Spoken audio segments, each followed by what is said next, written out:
Do you believe in what Supreme Judge H.R.H. Princess Jonah A. Seneca said? Gaya po ng sinabi ng ating mahal na prinsesa, Madam Jonah Seneca, totoo na magkakaroon ang bawat isang rehistradong kasapi at sumapi sa alyansa sa anumang parte ng Pilipinas ay makakakuha ng kanilang ganang kabahagi. At ito po ay maabot ng 100,000 na piso kada araw na release po yun. No?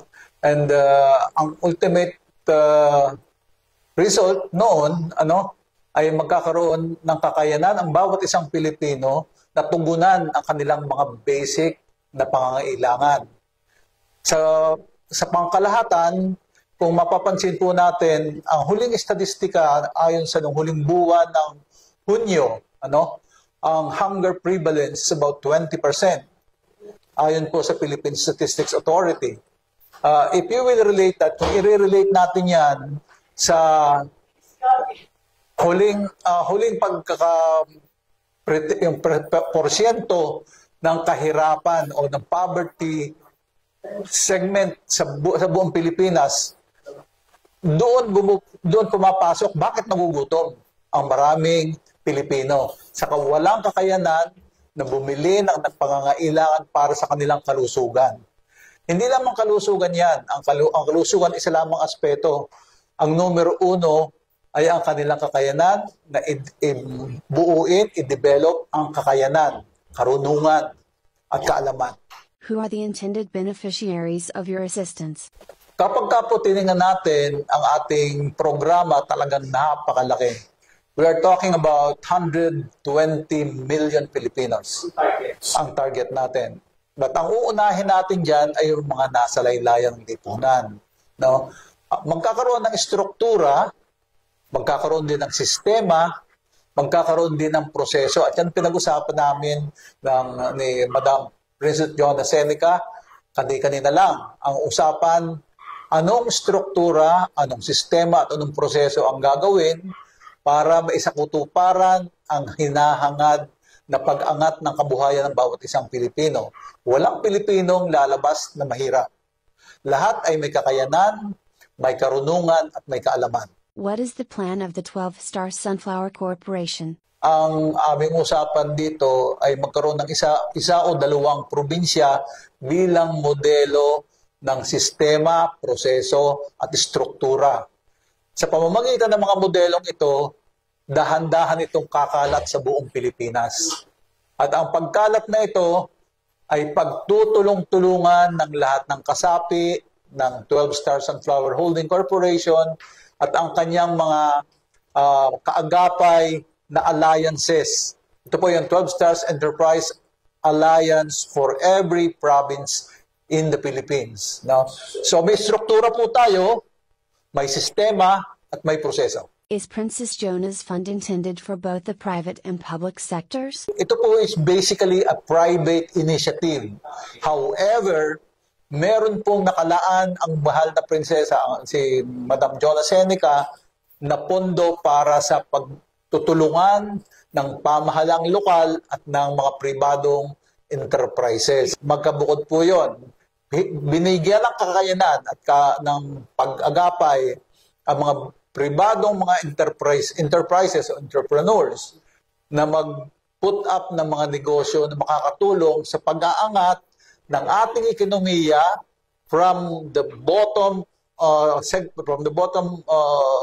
currently prevailing right now at 4,000 more or less GDP per capita.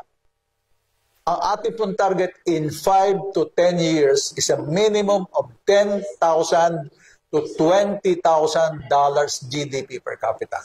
Who are the other people behind the Seneca Funding Corporation? Isa sa mga makikisig natin mga pinuno ay ang kagalang-galang na Datu Henry de la Cruz, galing sa Mindanao yan.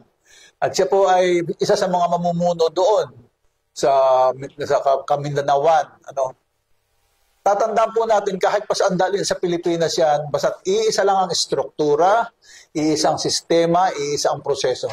Para meron tayong coherence para sa achievement ng ating goal. Again, ang ating goal hindi po lamang socio-economic goal. Dalawa po ang primary goal natin. holistic human development na founded on the values of righteousness according to the commandment of God. Ang second po, secondary na goal natin, primary goal, is yung socio-economic goal. Yung sinasabi natin na pag-angat ng ekonomiya ng Pilipinas sa ngayon, 4,000 more or less, $1,000 GDP per capita to at least $10,000 in 5 years and even more up to the 10th year, which we expect that we can hit $20 to $25,000. So lang po, tama yung sinabi ng kagalang-galang na Pangulong Donald Trump ng United States. Totoo po yun.